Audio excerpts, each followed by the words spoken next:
ভিডিওটিতে ক্লিক করার জন্য আপনাদেরকে জানাই অসংখ্য অসংখ্য ধন্যবাদ। আপনারা দেখছেন আপনাদের প্রিয় YouTube channel West Bengal DA salary. West বেঙ্গলের ডিএর আপডেট এবং বেতন বৃদ্ধির আপডেট প্রত্যেক দিনের জন্য পাবেন, তাই অবশ্যই চ্যানেলের সাথে থাকুন। চ্যানেলটিকে সাবস্ক্রাইব করে পাশে থাকা বেল আইকনটিতে প্রেস করে রাখুন পরবর্তী নতুন আপডেট পাওয়ার জন্য।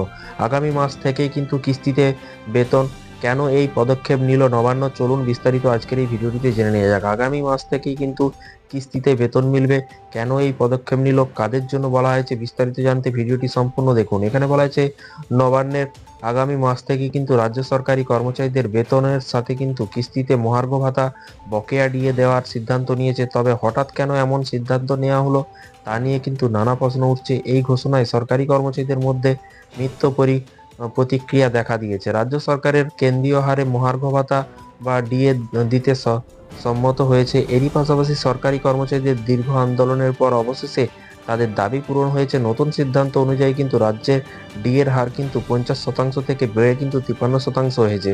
যদিও এই বৃদ্ধি কর্মচারীদের কিছুটা স্বস্তি এনে দিয়েছে, কিস্তিতে ডিএ বকেয়া দেওয়ার ঘোষণা অনেকের উদ্বেগ কিন্তু বাড়িয়েছে এবং নবান্ন বলেছে যে এই বছর কিন্তু জুলাই, আগস্ট, সেপ্টেম্বরে কিন্তু নবান্ন অক্টোবর মাসে কিন্তু ডিএ বকেয়া 4টি কিস্তিতে পরিশোধ করা হবে। আগামী ডিসেম্বর থেকেই প্রথম কিস্তি দেয়া শুরু হবে বলে কিন্তু বলা হয়েছে। এছাড়াও সপ্তম বেতন কমিশনের অধীনে কর্মচারীদের প্রাপ্য ডিএতে কিন্তু এই বৃদ্ধি যোগ করে। নতুন হার জুলাই 2024 থেকে কার্যকর হবে। অনেকেই কিন্তু এই ঘোষণায় খুশি, তবে কিস্তিতে অর্থ প্রদান কর্মশক্তির কিছু কিন্তু অংশের মধ্যে আতঙ্ক তৈরি করেছে। রাজ্যের আর্থিক চাপের কারণে কিন্তু এমন সিদ্ধান্ত নেওয়া হয়েছে বলে কিন্তু মনে করা হচ্ছে অনেকেই।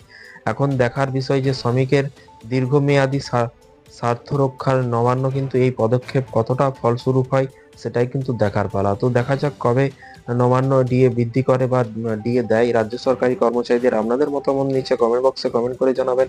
ভিডিওটি ভালো লাগলে একটি লাইক করবেন। প্রতিদিনের আপডেট পেতে ভালো থাকবেন, সুস্থ থাকবেন এবং নিজের খেয়াল রাখবেন। Thank you.